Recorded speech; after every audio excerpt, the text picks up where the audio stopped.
Could James Hagens actually fall to the Bruins at number 7?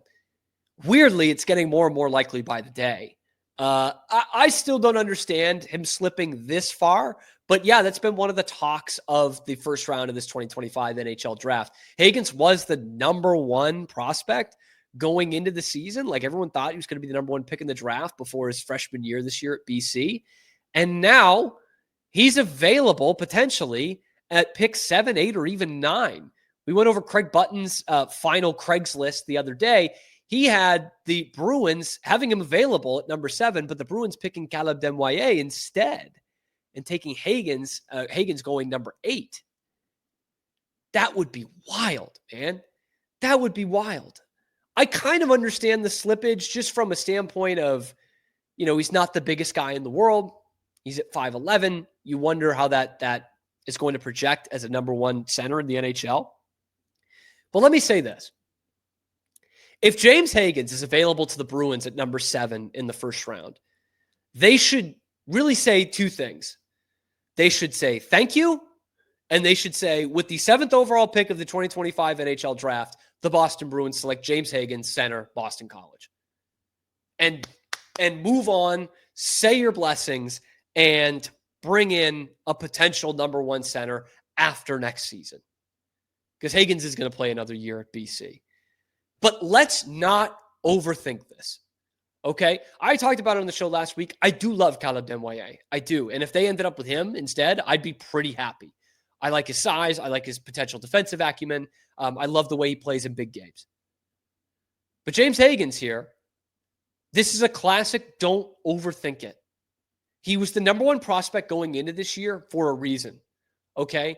And as an 18-year-old, he went and played in college hockey in the toughest conference in college hockey, playing against 23-year-olds in Hockey East as a part of a team that was the number 1 team in the country for a good bit of the year, okay? Don't overthink this.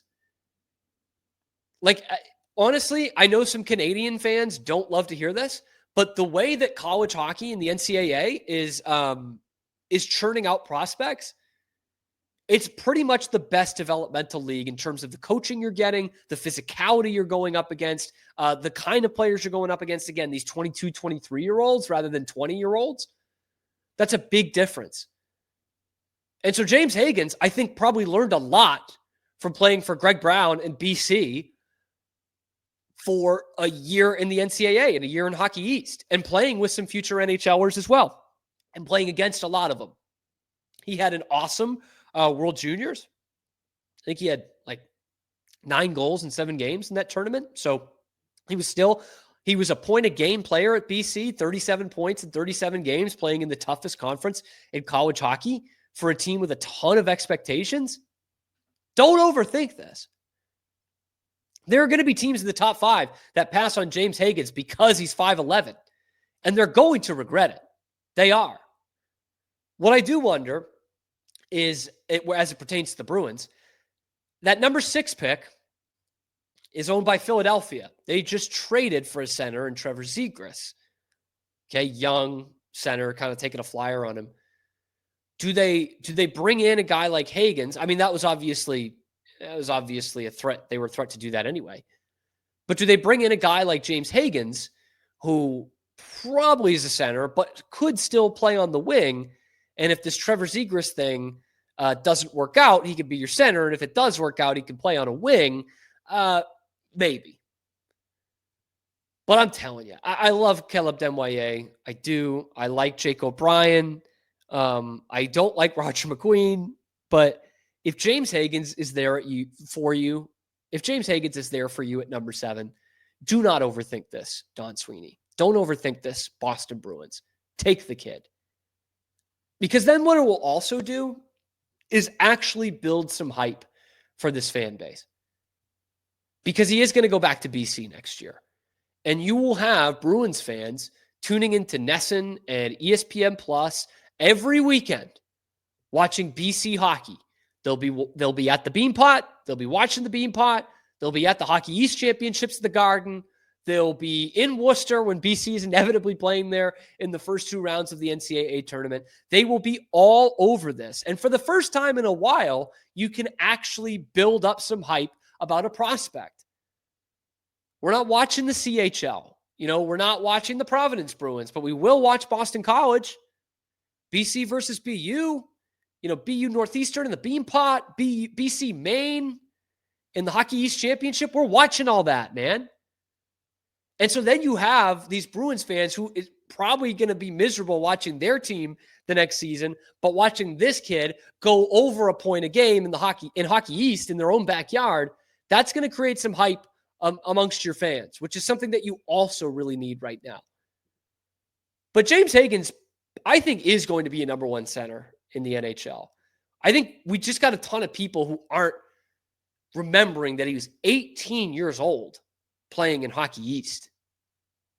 And the things he would have learned about playing an all-around team game to play for a program like Boston College, that's got to be immeasurable. And Scott McLaughlin of WEEI.com, who's one of the guys I really follow for this Bruins coverage, had a really good write-up last month about how James Hagens is slipping, but that season at BC is actually going to help him a lot. And I want to read this paragraph he wrote. Okay, so it starts with Hagens saying, "I thought I had a great season." McLaughlin writes, "He did, but potential first overall pick in the NHL draft is a different standard than most. It's really only by that standard that some questions about Hagens' productions arose. His point per game scoring rate comes up short when compared to recent draft-eligible NCAA freshman stars like Macklin Celebrini, Jack Eichel, and Adam Fantilli. They were all over 1.6 points per game, all of whom wound up being top 3 picks. So when you're comparing him to that, yeah, it's 1 point a game is not going to match up. And some of those guys, to be fair, were the same age. They were all true 18-year-olds. Celebrini was actually 17 for most of his freshman season. McLaughlin goes on to write, "It is more in line with players like Matty Beniers, Hingham, Massachusetts native, 2nd overall in 2021, and Kent Johnson, 5th overall in that same year, both of whom are rounding into nice NHL players, but required a little bit more developmental patience." And that's what Hagens will need. He'll have another year at Boston College. It's just wild to see. I've been kind of following some of the local guys' draft stocks. Once the Bruins started to suck, I've been following a lot of those kind of local guys' draft stocks throughout the year. It's crazy to see how much Hagens has fallen. There was nobody a month and a half ago saying he should be picked outside of the top 5, and yet here we are. It's crazy. This is another quote from Hagens. "You're playing against guys that are 24, 25 years old every night. It's tough. It's hard hockey, but I'm super grateful to be able to have the year I was able to have with the group of guys that we did have, those guys that were able to sign and move on. Just seeing all the great things that they're doing now and being with them throughout the year was special. This year went really well, coming in right away and learning how to adapt to a pace of play and a structure of a college-level game. It was something that really helped me and helped my game out." That's the other thing here. The rapid ascension of the NCAA in hockey over the last 5 or 10 years, really like the last 5, has been incredible. For the first time ever, I think the NCAA is the best developmental league for a lot of these guys for the NHL. They have great coaching, great facilities, incredible investment. It's as invested as they've ever been in this sport at the college level, and you're getting more talent than you've ever had. 15, 20 years ago, Jack Eichel wasn't playing at Boston University. Neither was Macklin Celebrini. And Adam Fantilli wasn't playing college hockey either. Those guys were playing in the queue. They were putting up 2.5 points per game, putting up video game numbers, and then they were trying to get adjusted to life in the NHL. Because again, I'll go to McLaughlin here. He puts it perfectly. Hagens is right about the level of competition. Playing college hockey against older, more physically mature competition is more of a challenge for an 18-year-old than playing Canadian major juniors against other teenagers. I'm not saying those are bad leagues, but he's absolutely right there. He goes on to say, it's why you're going to start to see more prospects jump from the CHL to the NCAA, either in their draft-eligible season or the year after getting drafted, now that players from the Q, the OHL, and the WHL are eligible to play college hockey, a recent change that has and will continue to shake up the amateur hockey world. By the way, another win for the United States in hockey, because all those great CHL prospects are going to come here. Gavin McKenna, the next like Connor McDavid, Connor Bedard kind of prospect, he's going to play in NCAA. He's going to probably play at Penn State or Michigan State. Like, that's huge for college hockey. That is tremendous for our sport and our game. James Hagens got thrown into that fire as an 18-year-old and was still a point a game and dominated at the World Juniors, which is where a lot of these kids are being judged. So I don't see any world where James Hagens should drop out of the top 5. But if he's there at 7, it would be malpractice for the Bruins to not draft him. Malpractice. But if they draft Caleb Desnoyers, it's not the end of the world. But James Hagens, if he is there and he is the guy, it makes so much sense for your needs, for your timeline, for like reasonable timeline, and for fan engagement, fan excitement. James Hagens is the guy. Don't overthink this. In fact, I can't believe I'm saying this, but do what the Red Sox did. In 2021, the number 1 prospect going into the draft, where the Red Sox had the number 3 pick, was a teenage shortstop named Marcelo Meyer. But these other teams wanted pitching needs, so they let him slip to 3 or 4 or wherever it was. And Chaim Bloom was sitting there saying, this is the best player in the draft. I'm going to draft him. He became one of the best prospects in baseball, and now he's an everyday middle infielder for you. Third baseman for right now. Don't overthink this. There's a reason he was the number 1 prospect going into this draft. He did not suffer a major injury, so you don't have to worry about that. And he is going to be a big-time player in college hockey next year. He's going to be a Hobie Baker kind of contender next year, Heisman for college hockey, and he is going to be over a point a game. And that will drum up all kinds of interest for the Bruins to the point where a year from now, we could be saying they got the steal of the draft at number 7 if it's James Hagens. Don't overthink this. Pick the local kid.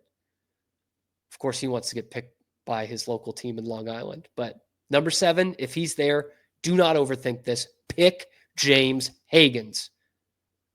Let me know what you guys think in the comment section below. Who do you like for the Bruins at number 7, and how asinine would it be if they didn't draft Hagens if he was available? Let me know in the comment section below. Like and subscribe if you think Don Sweeney should lose his job anyway, and catch us live at high noon Eastern time every weekday here on YouTube, and then wherever you get your podcasts as well. Check out the other videos on the channel, talking a lot of Bruins and everything going on in the world of Boston sports. I'm your host, Cam Stewart. Zach Burke keeps us on the air every weekday.